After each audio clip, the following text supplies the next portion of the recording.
हरे कृष्णा। प्यारे भक्तों, आज आप सभी श्रवण करेंगे धनतेरस की व्रत कथा। धनतेरस सबसे प्रमुख हिंदू त्योहार में से एक है, जिसे पूरे देश में बेहद उत्साह और खुशी के साथ मनाया जाता है। इस शुभ दिन पर लोग विभिन्न धार्मिक गतिविधियों में शामिल होते हैं। धनतेरस के दिन भगवान कुबेर, भगवान धनवंतरी और माँ लक्ष्मी की पूजा की जाती है। इस दिन लोग अपने घर के बाहर दिए और मोमबत्तियां जलाते हैं। धनतेरस को धन त्रयोदशी के नाम से भी जाना जाता है। मान्यता है कि इस दिन देवताओं के वैद्य भगवान धनवंतरी का जन्म हुआ था। धनतेरस पर सोना, चांदी, आभूषण और बर्तन की खरीदारी करना बहुत ही शुभ माना गया है। हर साल धनतेरस दिवाली के 2 दिन पहले मनाया जाता है। हिंदू पंचांग के अनुसार कार्तिक माह में कृष्ण पक्ष की त्रयोदशी तिथि को धनतेरस का त्यौहार मनाया जाता है। इस बार धन त्रयोदशी 29 अक्टूबर को मनाई जाएगी। धनतेरस की शुभ मुहूर्त। धनतेरस की त्रयोदशी तिथि 29 अक्टूबर को सुबह 10:31 पर शुरू हो जाएगी और तिथि का समापन 30 अक्टूबर को दोपहर 1:15 पर होगा। धनतेरस का खरीदारी का मुहूर्त। धनतेरस के दिन इस बार त्रिपुष्कर योग बन रहा है, जिसमें खरीदारी करना बहुत ही शुभ माना जाता है। पहला मुहूर्त 29 अक्टूबर को सुबह 6:31 से लेकर 10:31 तक रहेगा। दूसरा मुहूर्त दोपहर 11:42 से लेकर दोपहर 12:27 तक रहेगा। गोधूली मुहूर्त। गोधूली मुहूर्त में भी खरीदारी की जा सकती है। इस दिन गोधूली मुहूर्त शाम 5:38 से लेकर 6:04 तक रहेगा। पूजन का शुभ मुहूर्त। धनतेरस का पूजन शाम को किया जाता है। 29 अक्टूबर को शाम में 6:31 से लेकर रात 8:31 तक पूजन किया जा सकता है। यानी धनतेरस पूजन के लिए 1 घंटा 42 मिनट का मुहूर्त मिलेगा। धनतेरस पूजन विधि। धनतेरस के दिन प्रातःकाल सूर्य उदय के पहले स्नान कर ले। धनतेरस का पूजन प्रदोष काल में किया जाता है। इस दिन सबसे पहले चौकी पर लाल रंग का कपड़ा बिछाए। इसके बाद गंगा जल छिड़ककर सब कुछ शुद्ध कर ले। इसके बाद भगवान धनवंतरी, माता लक्ष्मी और भगवान कुबेर की प्रतिमा या फोटो स्थापित करें। भगवान के सामने खुशबू वाली धूप और देसी घी का दीपक जलाए। एक कलश भी स्थापित करें। कलश के ऊपर नारियल रखें और उसे 5 प्रकार के पत्तों से शोभायमान करें। आपने इस दिन जिस भी धातु या बर्तन अथवा ज्वेलरी खरीदी है, उसे भी चौकी पर रखें। विधि विधान से पूजन की शुरुआत करें। देवी देवताओं को लाल फूल अर्पित करें। लक्ष्मी स्रोत, लक्ष्मी चालीसा, लक्ष्मी यंत्र, कुबेर यंत्र और कुबेर स्रोत का पाठ करें। धनतेरस की पूजा के दौरान माता के मंत्रों का जाप करें और मिठाई का भोग लगाएं। धनतेरस पर दीपदान का महत्व। धनतेरस के दिन दीपदान किया जाता है। कहते हैं कि धनतेरस के दिन जिस घर में यमराज के लिए दीपदान किया जाता है, वहां अकाल मृत्यु नहीं होती। धनतेरस की शाम को मुख्य द्वार पर 13 और 13 ही दीप घर के अंदर जलाए। इस दिन मुख्य दीपक रात को सोते समय जलाया जाता है। इस दीपक को जलाने के लिए पुराने दीपक का ही उपयोग किया जाता है। यह दीपक घर के बाहर दक्षिण की तरफ मुख करके जलाना चाहिए। दरअसल दक्षिण दिशा यम की दिशा मानी जाती है। ऐसा भी माना जाता है कि घर में दिया घुमाने से इस दिन सारी नकारात्मक ऊर्जा खत्म हो जाती है। प्यारे भक्तों, अब आइए जानिए कि धनतेरस के दिन हम क्या क्या खरीद सकते हैं। धनतेरस के दिन आप लक्ष्मी गणेश की मूर्ति खरीद सकते हैं और दीपावली के दिन इनकी पूजा कर सकते हैं। इस दिन सोना, चांदी और झाड़ू खरीदना बेहद ही शुभ माना गया है। इसके अलावा धातु के बर्तन खरीदना बेहद ही शुभ होता है। विशेष तौर पर चांदी और पीतल को भगवान धनवंतरी का मुख्य धातु माना जाता है। ऐसे में आप इस दिन चांदी या पीतल के बर्तन खरीद सकते हैं। भगवान धनवंतरी समुद्र मंथन के दौरान हाथ में कलश लेकर उत्पन्न हुए थे, इसलिए आप धनतेरस के दिन पानी भरने वाला बर्तन भी खरीद सकते हैं। अब आइए प्यारे भक्तों, हम श्रवण करेंगे धनतेरस की पौराणिक कथाओं को जो भी भक्त आज के दिन श्रद्धा पूर्वक श्रवण करता है, उनकी हर मनोकामना अवश्य ही पूरी होती है।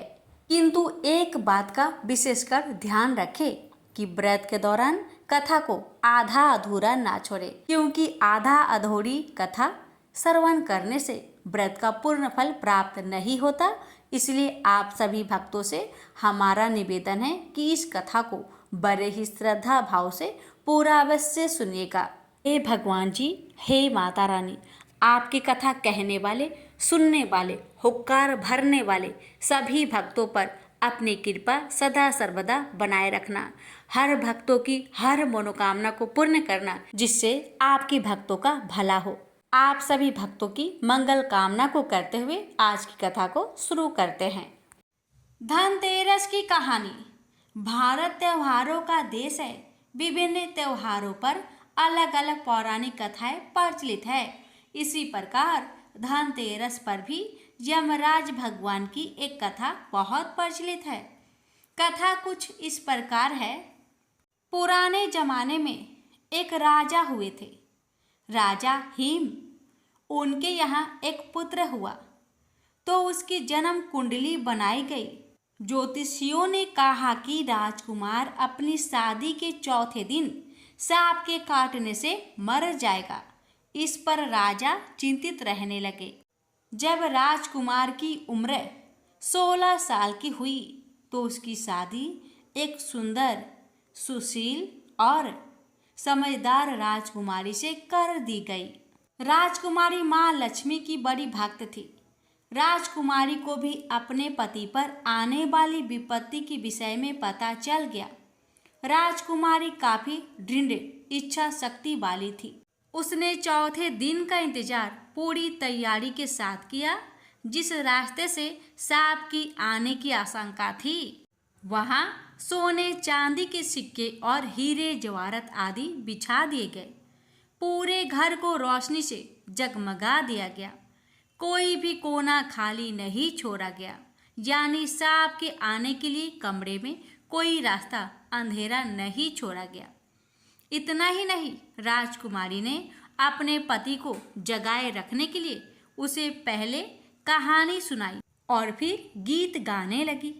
इसी दौरान जब मृत्यु के देवता यमराज ने सांप का रूप धारण करके कमरे में प्रवेश करने की कोशिश की तो रोशनी की वजह से उनकी आंखें चुंधिया गई। इस कारण सांप दूसरा रास्ता खोजने लगा और रेंगते हुए उस जगह पहुंच गया जहां सोने तथा चांदी के सिक्के रखे हुए थे।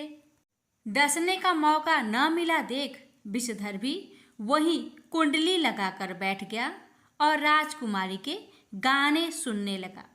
इसी बीच सूर्य देव ने दस्तक दी, जानी सुबह हो गई। यम देवता वापस जा चुके थे।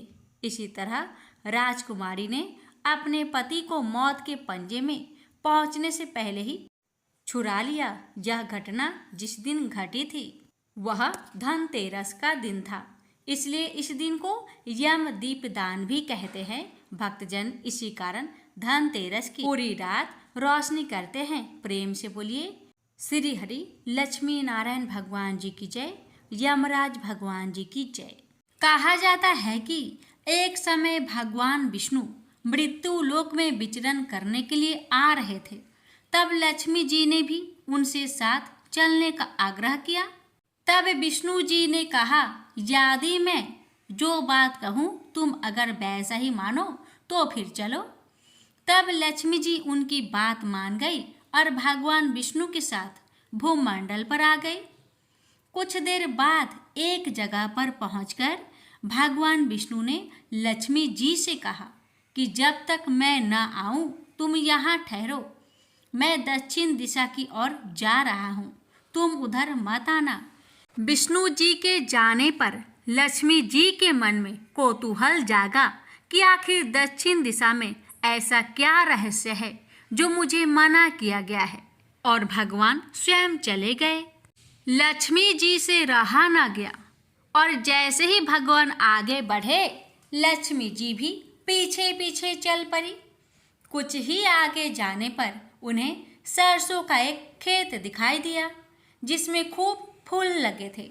सरसों की शोभा देखकर वह मंत्रमुग्ध हो गई और फूल तोड़कर अपना श्रृंगार करने के बाद आगे बढ़ी।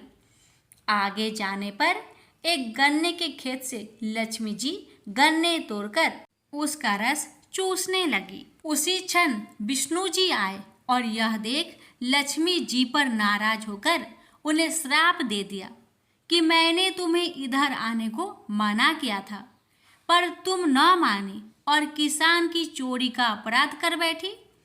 अब तुम इस अपराध के जुर्म में इस किसान की 12 वर्ष तक सेवा करो। ऐसा कहकर भगवान उन्हें छोड़कर क्षीर सागर चले गए। तब लक्ष्मी जी उस गरीब किसान के घर रहने लगी। एक दिन लक्ष्मी जी ने उस किसान की पत्नी से कहा कि तुम स्नान कर पहले मेरी बनाई गई इस देवी लक्ष्मी का पूजन करो, फिर रसोई बनाना, तब तुम जो मांगोगी मिलेगा। किसान की पत्नी ने ऐसा ही किया। पूजा के प्रभाव और लक्ष्मी जी की कृपा से किसान का घर दूसरे ही दिन से अन्य धन, रत्न, स्वर्ण आदि से भर गया। लक्ष्मी जी ने किसान को धन्य धान्य से पूर्ण कर दिया। किसान के 12 वर्ष बड़े आनंद से कट गए। फिर 12 वर्ष के बाद लक्ष्मी जी जाने के लिए तैयार हुई। विष्णु जी लक्ष्मी जी को लेने आए तो किसान ने उन्हें भेजने से इनकार कर दिया। तब भगवान ने किसान से कहा कि इन्हें कौन जाने देता है, यह तो चंचला है, कहीं नहीं ठहरती, इनको बड़े बड़े नहीं रोक सके। इनको मेरा श्राप था, इसलिए 12 वर्ष से तुम्हारी सेवा कर रही थी। तुम्हारी 12 वर्ष सेवा का समय पूरा हो चुका है। किसान हठ पूर्वक बोला कि नहीं, अब मैं लक्ष्मी जी को नहीं जाने दूंगा। तब लक्ष्मी जी ने कहा कि हे किसान, तुम मुझे रोकना चाहते हो तो जो मैं कहूँ वैसा करो। कल तेरस है, तुम कल घर को लीप पोत कर स्वच्छ करना, रात्रि में घी का दीपक जलाकर रखना और सायंकाल मेरा पूजन करना, और एक तांबे के कलश में रुपए भरकर मेरे लिए रखना। मैं उस कलश में निवास करूंगी, किंतु पूजा के समय मैं तुम्हें दिखाई नहीं दूंगी। इस एक दिन की पूजा से वर्ष भर में तुम्हारे घर से नहीं जाऊंगी। यह कहकर वह दीपकों के प्रकाश के साथ 10 दिशाओं में फैल गई। अगले दिन किसान ने लक्ष्मी जी के कथा अनुसार पूजन किया। उसका घर धन्य धान्य से पूर्ण हो गया। इसी वजह से हर वर्ष तेरस के दिन माँ लक्ष्मी जी की पूजा होने लगी। प्रेम से बोलिए लक्ष्मी माता की जय। हे माता, आपकी कथा कहने, सुनने, हुक्कार भरने वाले सभी की परिवार पर अपनी कृपा सदा सर्वदा बनाए रखना। प्रेम से बोलिए लक्ष्मी माता की जय। बात उस समय की है जब सोने की लंका और धन के मद में चूर कुबेर स्वयं को सबसे अधिक धनवान दिखाने के लिए गणेश जी को अपमानित करते हैं, तो गणपति उनके घमंड को कुछ समय में ही तोड़ देते हैं और उनके पूरे धन संपत्ति को तुच्छ साबित कर देते हैं। तो आइए इस कथा को संपूर्ण श्रवण करते हैं। ब्रह्मा जी के आशीर्वाद से गंधर्व कुबेर के पास सबसे अधिक धन और स्वर्ण था। इसके प्रदर्शन के लिए उन्होंने सोने की लंका बनवाई, जिसके बाद में उनके सौतेले भाई रावण ने हड़प लिया था। सोने की लंका बनवाने के बाद कुबेर अपने धन का प्रदर्शन करना चाहते थे। इसके लिए उन्होंने शिव जी को लंका में आमंत्रित करने का सोचा। वे कैलाश पहुंच गए, लेकिन महादेव शिव शंकर तो ध्यान में लीन थे। थोड़ी देर बाद उनकी आंखें खुली तो वे कुबेर को देखकर उनकी मन की बात जान गए। कुबेर ने महादेव को प्रणाम किया और सोने की लंका में भोजन के लिए आमंत्रित किया। भगवान शिव ने कहा कि वे तो नहीं जा पाएंगे, लेकिन उनके छोटे पुत्र गणेश जी जरूर जाएंगे। कुबेर ने तय तिथि पर विभिन्न प्रकार के भोजन बनवाए। उधर गणेश जी भी मूषक पर सवार होकर लंका पहुंच गए। कुबेर को लगा कि सोने की लंका और धन संपदा देखकर गणेश जी बहुत प्रभावित होंगे और कैलाश पर इसका चर्चा करेंगे। कुबेर ने गणेश जी का सत्कार किया, फिर लंका भ्रमण का प्रस्ताव रखा तो गणेश जी ने कहा कि वे तो यहाँ भोजन के निमंत्रण पर आए हैं, न कि लंका भ्रमण के लिए। उन्होंने कुबेर से कहा कि आप भोजन का प्रबंध करें। कुबेर ने तुरंत भोजन लगवाया और गणेश जी आसन पर विराजमान हो गए। गणेश जी को भोजन अति प्रिय है। वे जब तक माता पार्वती के हाथों एक निवाला नहीं खाते तब तक उनका पेट नहीं भरता। कुबेर ने गणेश जी के समक्ष 56 प्रकार के व्यंजन परोसे। गणेश जी पल भर में सारा भोजन चट कर गए। कुबेर ने अपनी सभी रसोइयों को खाना बनाने और खिलाने पर लगा दिया। एक और खाना आता और पल भर में गणेश जी सारा खाना खा जाते। देखते ही देखते थोड़े समय में गणेश जी कुबेर के महल का सारा भोजन और अन्न खा गए। कुछ कथाओं में तो ये भी बताया गया है कि गणेश जी इतने भूखे थे कि वे कुबेर के स्वर्ण भंडार को भी खा गए। अंत में कुबेर हाथ जोड़कर गणपति के सामने खड़े हो गए और बोले कि अब उनके पास खिलाने के लिए कुछ भी शेष नहीं है। इस पर गणेश जी ने कहा कि इतना धन किस काम का, अब आप उनको भोजन ही ना करा सके। इस बात को सुनकर कुबेर बहुत लज्जित हो गए। यह सारा दृश्य देखकर त्रिदेव मुस्कुराने लगे और गणेश जी कैलाश लौट आए। इस तरह से गणेश जी ने कुबेर के घमंड को चूर कर दिया। तो प्रेम से बोलिए गणेश महाराज की जय हो। लापसी तपसी की कथा। एक लापसी था, एक तपसी था। तपसी हमेशा भगवान की तपस्या में लीन रहता था। लापसी रोजाना सवा सेर की लापसी बनाकर भगवान का भोग लगाकर जीम लेता था। एक दिन दोनों लड़ने लगे। लापसी बोला, मैं रोज भगवान की तपस्या करता हूँ, इसलिए मैं बड़ा हूँ। लापसी बोला कि मैं रोज भगवान को सवा सेर लापसी का भोग लगाता हूँ, इसलिए मैं बड़ा हूँ। नारद जी वहां से गुजर रहे थे। दोनों को लड़ता देखकर उनसे पूछा कि क्यों तुम लड़ रहे हो। लापसी ने खुद को बड़ा होने का कारण बताया और तपसी ने अपना कारण बताया। नारद जी बोले, तुम्हारा फैसला मैं कर दूंगा। दूसरे दिन लापसी और तपसी नहाकर अपनी रोज की भक्ति करने आए तो नारद जी ने छुपकर 1.25 करोड़ की एक एक अंगूठी उन दोनों के आगे रख दी।